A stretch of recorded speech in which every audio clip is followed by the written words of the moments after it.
Hello everybody and good evening and welcome to Express Yourselves. Thank you.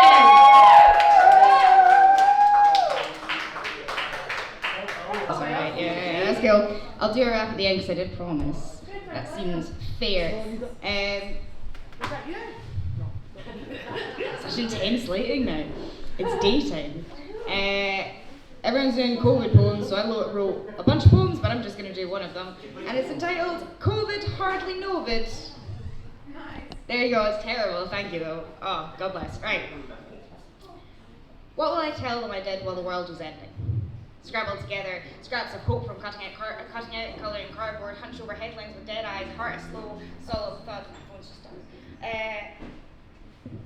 Went to the woods to cast magic. Leave trinkets, wander through graveyards with hands cold and shaking, frittered away the manifesto I know I'll never finish, keep avoiding, say it stuck in my head like my tongue is not the blockade, while I willed it still to form in someone else. Spent hours adventuring in my head, frolicking, even brushing the grass with my fingertips, loved as hard as I could. From far away, and that was harder than I thought it'd be. Cheers.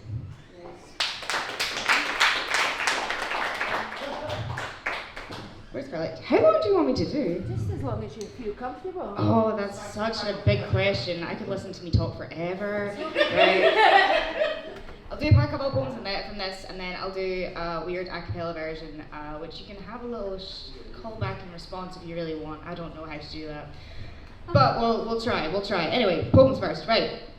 Since I did the last bits of the book earlier, I figured I'd do the first bit so you can fucking figure it out.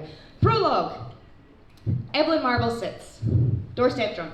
Southside flat, ankles crossed, tights torn to shreds as always, whispering something about gods and prophecies and always ending not so poorly. It doesn't fear apocalypse, no, not since, don't think about it. A steady swell. Wet fruit potion sloshing against the inside of her cheeks, bloated balloon like swallows thrice, tongue still tingling and scratches inside of her thigh. Don't think about it, this is nothing. She is no one, gone, barely there to begin with, something swallowed or at least wishing to be. She wonders absently blah, blah, blah. I should have mentioned this is like low-key triggering just before I get to like this bit. She wonders absently if the one who did this even feels guilty. Doesn't matter, another drink and she'll go in. The walls seeming crouching now, she imagines them spreading mushrooms, Galloway-esque, the wicker basket exploding with snakes, windows crowded with ghosts, each of their screams turning her skin more acidic. She doesn't want to, but one more drink and she'll go in. Because I have to, because there is no other option. Then comes the shower. Hot needles of water against the top of her spine, shivering, wet, frightened, but lathering the soap, all the same. Palm open, palm closed, in you go, repetition, ritual, no real difference. Always waking and witching her anyway. Nightmare played, melancholy madness, 100 interchangeable therapist faces, voices blending, scramble suit heads in the passage of time crawling forward groggily in the blink of an eye. Mark me as a target and I will learn how to fight. The pistol cannot double down on itself, but I can. So resilient. Still some iron in that gate, still some pride left in that spine, still something left in here they can't take or break. She stands in place, motionless monument for a small eternity, then stares at the sky. The stars gaze back with curiosity. The year passes reluctantly, but passes all the same. Cheers.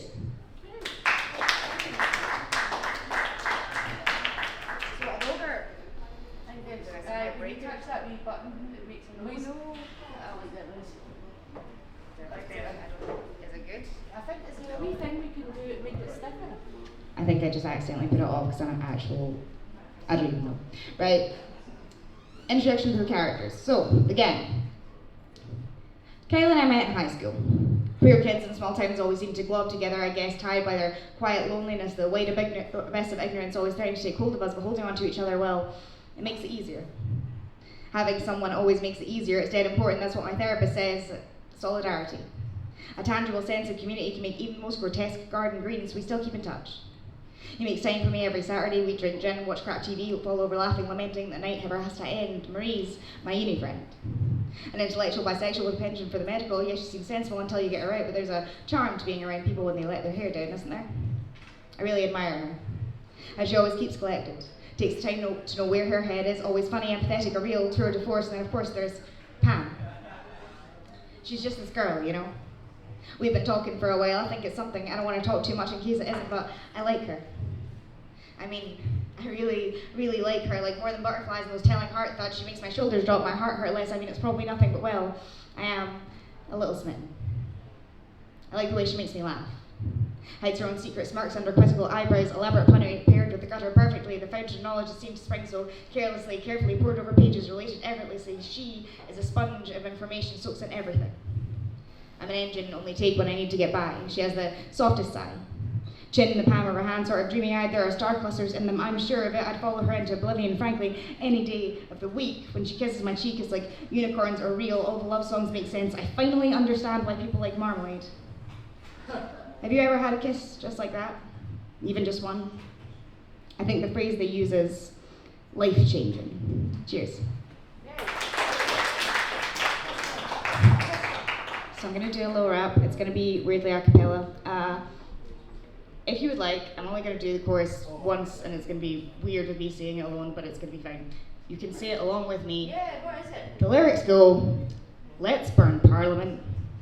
Let's burn Parliament. Let's burn Parliament. And then I have a little line you don't have to sing along with, and then a couple more let's burn Parliaments. Yeah. Go. Alright, cool, girl. Well, Guy Fawkes, isn't it? Thank you, I think.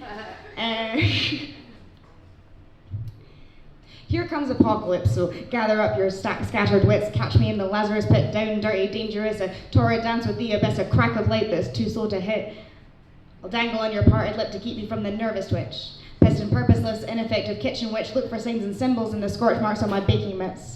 Shorting brain circuits, feel I've aged a bit, I miss the way it was, but then I'm not sure that I trusted it. Mouth so full of blood it stammers, trips on every consonant, fuck where we left our love, the body's litter, every continent, government incompetence, a front for darker providence, as laws grow ever ominous, remind them there's a consequence. Let's burn Parliament. Let's burn Parliament. Let's burn Parliament. Let's burn Parliament. To anger for the pacifist. To anger for the pacifist, a man that isn't half of it. Let's burn Parliament. Let's burn Parliament. Let's burn Parliament. Burn.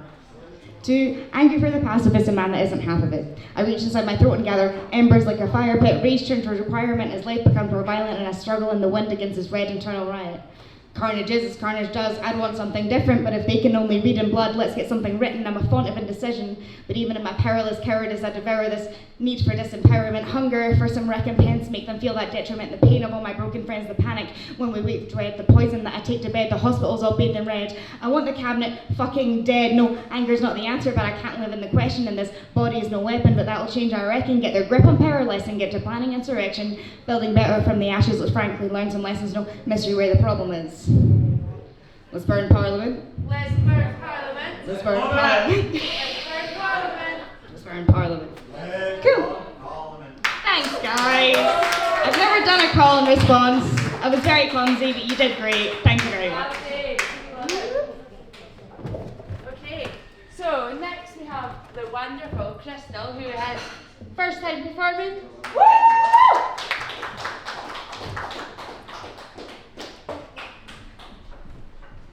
Hi. Hey. Bear with me. Yeah. Dreams.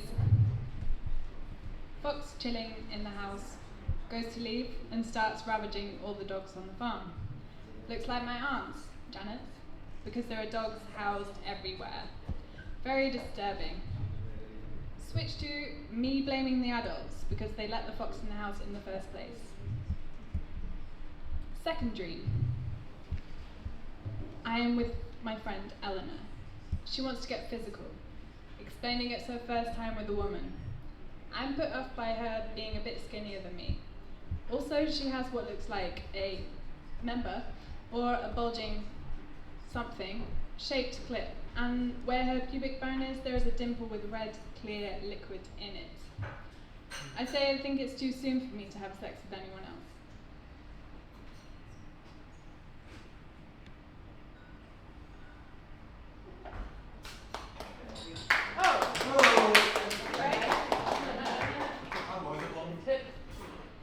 I hope you wore a condom. I'm joking. Strength. Feeling G's, hands on my neck, comforting feeling. Feels tingles in areas when I ask what discomfort is about. Emerge, replies my mind. There's room, replies my mind. Just felt something in my neck click as I was driving and thinking about the animal body I just ran over. That's it. Yes. I think I'm going to leave it there. I was thinking about doing some acapella, but Oh, maybe do next that. time. Oh, we want that. Do you want some sea-themed, vague, shanty styles? Yes. course you do. Well, look at you getting all professional. I'm trying to remember which one I was going to do.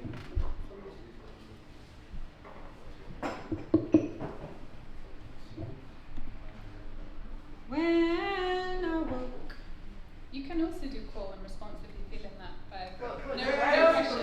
Just, I guess any line you could just repeat it back, but no pressure. When I woke. When I woke. When I woke. When I woke. When I woke, I saw the man that took the boat away, and no one will stay. Oh, I want to stay. 'Cause my heart is colder and cold as can be. I am spoken for by the waves of the sea. Sea. When I woke. When I woke. When I woke. When I woke. When I woke, I saw the man that took the boat away.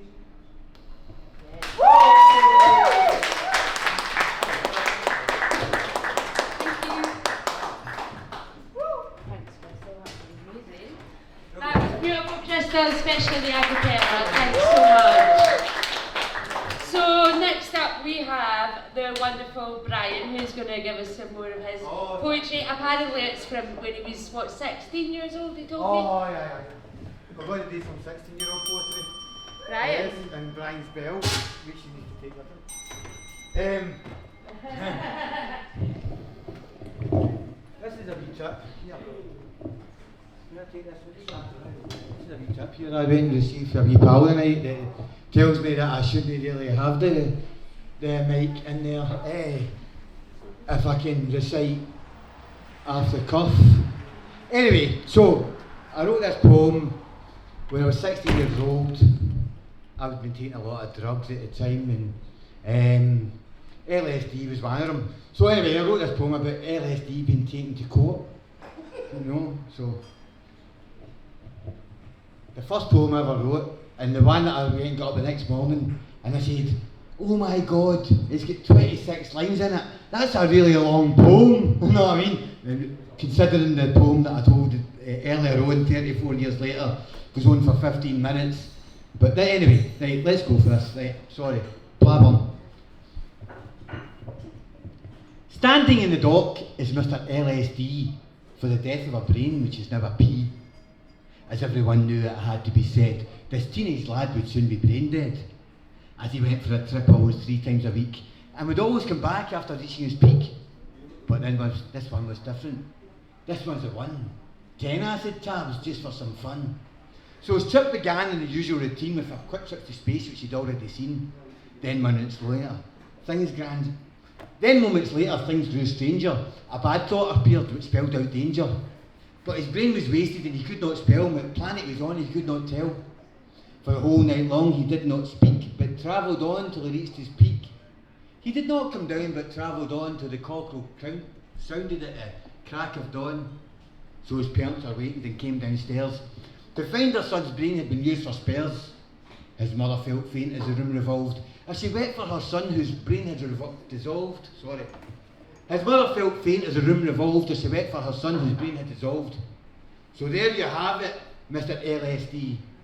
You'll get off lightly if you give some to me. Aren't you listening? Read my lips. I want to get into some serious trips. Anyway, sorry, I'm 16 Right, anyway, we're going to stay on the drugs related thing because I'm going to do some, this is stuff that I've done early in my life. And back in the day, there was always a problem with jellies. Remember jellies? Aye. Right, there was everybody, jelly monster, all fucked up and all that, right? So, anyway, remember all that back in the 90s, right? I was a wee bit young, but I Yeah, I remember it all, because I was there, right? Something eyes, something jaws, struggling to walk, slabber dribbling down his chin as he attempts to talk. Jelly monster in the area, someone to avoid, one wrong word or look, he's instantly annoyed. This morning he had nothing, but he lived by all his means. A bit of this, a bit of that, then went to score his beans. He's not prescribed his beans, but he knows the ones who are. To go shopping for his beans, he didn't have to go too far. So now he stands before me. Swain looks like shit. In his walk of life, he looks as if he wants to sit. The government are at fault. They're the ones to blame. Let's make beans! Tamazipan, brand name. Maybe they want us all to sleep or struggle to walk and talk. Rest assured, these tragic beans won't grow you a beanstalk. I know it's a bit tragic, it's a little fucking jelly monster. Right, let's do something a wee bit more, think about something a wee bit more upbeat.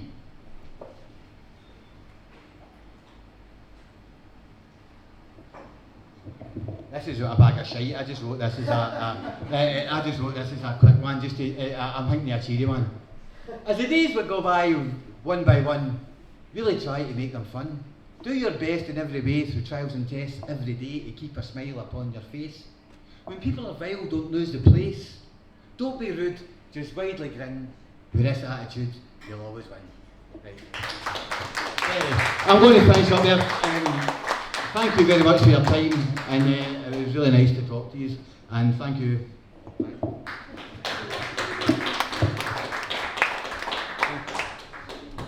Right. Okay, so I'm going to do one now. So what I'm going to do, right? So there's a few. I'll do a lot of people that have heard this one before. So that is, in fact, no. Do you know what I'm going to do? Can you pass my phone over, please? Yeah. Right, so I'll just do this quick one. You see what they want you to see, the ones who think they control you and me. The puppeteers, the men with strings, those who wear the pinky rings. The knights of the round table, those who keep our world stable. The men in suits and polished boots, counting cash to distribute. Chauffeur-driven, shielded from the rain, never felt a pine of pain. The aristocrats, the top cats, the gentlemen who wear top hats, with gout and shiny red nose, wives showing off their well-manicured toes. That's where all the money goes, thanks. And then I'm going to do another one. Woo! The other one is what is it? I once knew a woman who swallowed a spider, so I could re-release the poem of how it tickled inside her. She allowed me to document as she dropped it into her latch, but 3 days later, another 1,000 baby spiders did hatch. Like something from a horror, the spiders emerged. From every orifice she had, the spiders did surge. They took over her house and they terrorised her kids. I could only watch in horror because I was documenting this. The spiders were possessive and took to her like a mum, but she continued to give birth to Spider 1001. Her husband returned from an overseas trip to see his wife mothering spiders instead of his kids. A noble man, he tried to remain calm as he sat on his couch, but these possessive spiders, they wanted him out. They'd congregate like an army and bite him any chance they got. Getting anywhere near his wife was now as hard as they thought. He needed a plan to get the spiders out of his life. He longed for the closeness of his kids and his wife. He had a solution and he had a goal. He was getting his wife back by pest control. Pest control arrived, another scary sight I might add, all those hoses and fumigation tubes and other equipment he had. The wife looked excited because she too wanted these spiders out. And had faith in the pest control man because he was sexy and stout. So, out comes his hoses as he fumigated her body, whilst the husband waited loyally outside in the lobby. Spiders all gone and one happy wife who swallowed the spider for the tickle inside her. Thank you very much. Right, so I told a poem earlier on, but I want to tell it again because I like it. And I've just written it, so, but it's going to take me a second to find it. So bear with me 2 seconds. It's in Scots, and it's shit hot if I do say so myself. And it's just coming up right in about right now. It's called Dear Hugh. Dear Hugh, dinna shy away fae me, can you no see this love is meant to be? And I'd really love to hold your horn, but I just dinna understand how you can shy away when I'm a wench with good looks and all. And you're a soldier, you should be brave. I get that I'm a gallus maid, But I'm really loyal and a fine lassie. You can't go wrong with a chick so classy. Can you not just pretend that you want to be my man and friend? Can you not just give your attention? I'm sad I even hate to mention. I'd like to get to know you, Mayor. Be brave, come on, I dare you. I'm sorry that I freaked you out. I didn't mean to scream and shoot. I'm just a passionate lassie and my neck is thick and brassy. I'm no fear of a new love, I'll give it all I've got. Come on mate, you've pulled, get your coat, let's go home and pull it together. Have some sex with one another. Thank you. I really like that wee poem, I just wrote it yesterday morning. I'm quite chuffed with it. Right, I'll try and think of one that I know off by heart. Blah blah blah blah blah. Looking at your sunken ship, I want to dive into your wreckage, as I know your treasures are hidden deep, deep within the waters, the murky waters of the Clyde. So still does the water sit, so much darkness there mixed in with it, a shipwreck just waiting to be discovered, and your true glory uncovered. As I dive deep in vision blind, who knows what treasures I will find? A pirate would have left a trap, but you, my love, left a treasure map. So thick this water, vision thick with scum. I can't believe I'm the only one to discover what I have found lurking in the underground. Your treasures can never be worn or seen, but I feel their worth because I have been. Thank you. Right, so who wants to Ollie up for it? What time are we at, girls? Anyone? 9:30? Oh, perfect. Plenty of time. Overpressed, everybody! Woo! It's me back again, part 2. Woohoo! Louder, clap. Yeah. Thank you. This is tied round. I'll love you loads. We'll make it a catch up. Probably catch up. Give me a second. Is that buzzing? It's because there's a certain bit when you touch it. We cool? Is it buzzing? Am I buzzing? Not yet, but maybe later on. Do you like drugs? Drugs! Yay! Can we get a cheer for drugs? Drugs! Yay! I like drugs. I like to mix my drugs. I like to mix laxatives with laughing gas, just for shits and giggles. I need to hurry up and learn how to snort cocaine up my bum. I need to get my ass into gear. Best place to do drugs, though, is Alton Towers. Always massive lines. Yeah, what was that poem I was going to do? Alright, how about, I was just talking to your man, what's your name? I forgot your name, Bob. Brian. Right. So, rewriting stuff, yeah. So I rewrote this one, it's about Prince Andrew. You know Prince Andrew? It's called Randy Andy. Randy Andy partied and lied. He kissed the girls that made Jeffrey die. Then the Beeb came out to say, with a pedophile he chose to stay. It's true, it's also true. He had sex with Miss Roberts too. He's lied about the others as well, but all of them they cannot tell, because those in charge, they tend to fear what the public are allowed to hear. He says now he's let down his team since Epstein's death became, so powerfully those words would sting. He'd do or say most anything. It's impossible for him to sweat, you see. He got a condition while in the Navy. Nah, I'm not doing that. He can't recall that photo we've seen of his arm around a girl of only 17.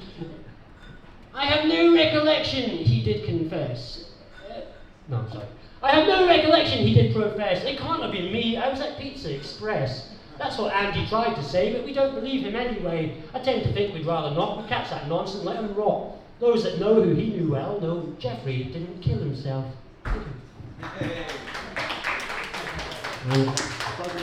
Okay, going to do a poem about last Christmas, what happened to me. I had a white Christmas, you know. And you take too many drugs and you party too hard. So I partied so hard I woke up on a random floor and my face was swollen out to here because apparently I'd been chewing my mouth in my sleep or something, I don't know. But I had a big abscess in my mouth and I had to go and get emergency dental treatment while still completely fucked out my mind. So that's what this poem's about. Last year I must have been a bad boy. What I received was not tidings of joy. For my Christmas I got an abscess in my gum, not as a present for festive drug-filled fun. I woke with a face that looked like I was chewing a golf ball. I'd spent 3 days partying, of which I had no memory at all. So dehydrated, hungover and on a brutal come down, I made my way slowly to Socky Hall Street in town. Just when I thought the situation couldn't get any worse, I was introduced to the trainee student dental nurse. She said, "Oh my God, you're going to need an extraction." And she injected me with drugs to numb my reaction. With what looked like pliers, she yanked out the ruinous tooth. I could only watch in horror as blood steamed through my mouth. I thought, if there's anything to be learned from this procedure, it's that alcohol thins your blood, but that don't help when you're a bleeder.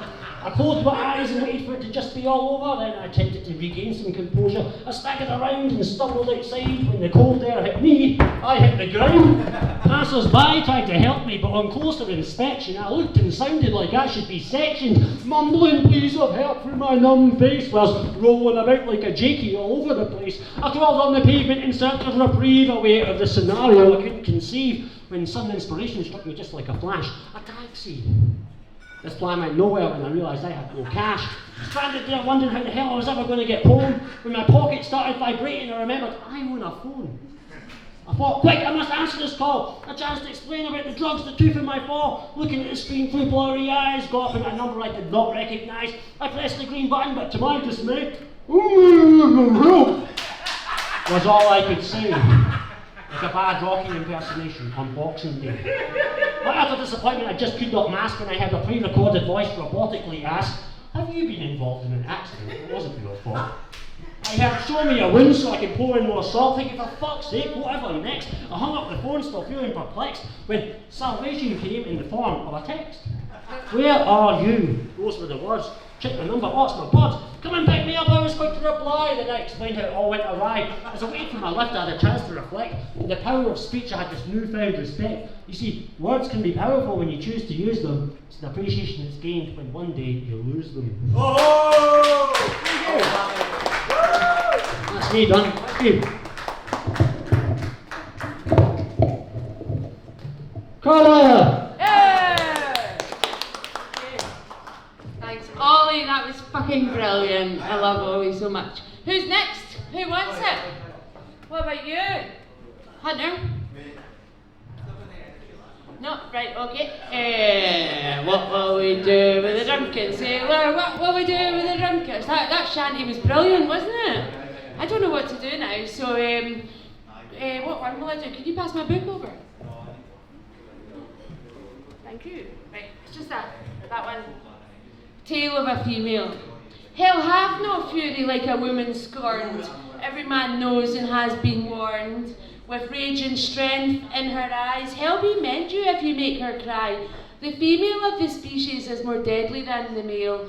It be told in many a tale, the lady is not for turning and will send a flanger packing and quickly running. So it be right to approach with caution when you see her temper quickly blossom. When the lights turn red, it's time to go, as every man should duly know. Thank you. Right, again, close my eyes, I'll do that one. Oh. Radical. I'm not keen on this one, right? But you can tell me what you think about it. What does it mean to me? My own radicality. I am this amazing thing in my own way. I do try to do something fear-provoking every day. And my ideas, they regularly scare me, but I don't think that's what makes me radical. It's a lot of pressure maintaining this stature, a quality gained through growth, development and achievement. I am innovative, and this poem is clearly about me and the way I see myself. What started as an idea of a poem suddenly felt so personal, like the whole nature was based on my grandeur, me. And I find it hard to put into words my personality, regularly shaking the foundations with new ideas. That's me. A gift or a curse, I wear it like a shiny new purse. I could talk about the time I woke up in the Highlands of Scotland. By the end of the day I'd moved away. Compulsion, impulsive, reactive like an atom bomb.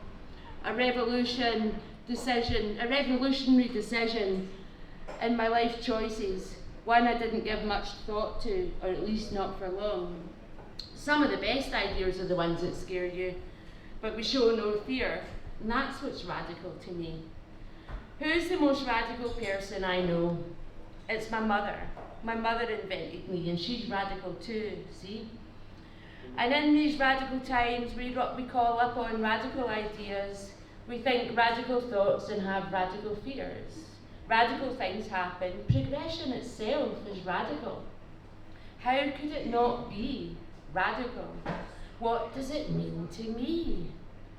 I never define myself as anything, but I am aware radical is in my nature. I am aware if I make changes, they're radical. A radical change in direction, a radical intervention.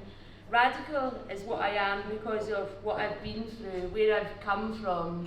It took what it took for me to get to where I am now. Me striving to better myself, striving to make something for myself, of myself. And here I am, full of health, a wealth in poetry, no wealth in poetry, but an abundance of words. And a voice, that's my wealth. This is my wealth. Thank you. Hey. This is a wee one that I wrote absolutely donkeys ago. I think I was about 16 or something. It's called Pointy. And it's Pointy, piss off, I'm not telling you, right? Who I love, I don't know. I know it's a guy, P-O-I-N-T-Y. Tall, not small, sweet but mean to keep me keen. An equal balance, I love a challenge, don't ask why. P-O-I-N-T-Y. Brown hair is nice, but I do like blonde. Everyone's eyes are nice, green or brown or blue. Who is this guy? P-O-I-N-T-Y. Thank you. Right, this is another one I'm not that keen on. I'll do the ones I'm not that keen on because they seem to be quite good. Why does the DJ not dance, but spins records like he's making musical sexual romance, pumping that DJ desk like he's so turned on in bed, but the DJ doesn't dance. The DJ makes musical sexual romance, which is the title of the poem, I forgot to say. So why does the DJ not dance, but most certainly grooves, sways a little like a DJ does, but busts no moves, makes musical sexual romance. Musical wanking at its best, like they're so turned on in bed. I'm interested to watch, but they don't dance. It's not that they can't dance. Give the DJ a chance. They're just so good at this musical sexual romance. What does it take to take a DJ out of their comfort zone, to be out from behind the desk? Can a DJ dance like they're so turned on in bed? Can they bust some moves, pull some shapes on the dance floor? But who's going to DJ and make the musical sexual romance? Maybe that's why the DJ doesn't dance. Thank you. Scrapbook. Thinking of dry pressing my white roses and keeping them forever. A memory of harder times, community spirit, and when people pulled together. I'm thinking I'll make a scrapbook. Get an instant camera, take photos of faces and places and signatures, pictures, postcards and love letters. Because I get so many love letters. I'll draw pictures of love hearts in red ink and arrows in black. I'll keep random phone numbers there too, boys I'm avoiding and don't want to call back. I'll have sweet wrappers of my favourite club tickets and posters, fancy hotels I've stayed in, old passport stamps from my extinct passports and places I've visited, and wine labels I've enjoyed. I'll have fabrics and wallpapers, bits and bobs, and a diary of friends and frenemies. I want a Bible of memories. Thank you. I think we'll call it a day there. Thanks, everybody. Thank you. Yeah, thanks. No, we've all been brilliant. Yeah, everybody really expressed themselves tonight, and that's what this is all about. So we've done what it says in the tin. Can I just say a huge thanks to Fiona and the bar staff for being so fabulous. And thank you guys. Thank you, and thank you, John, for filming us.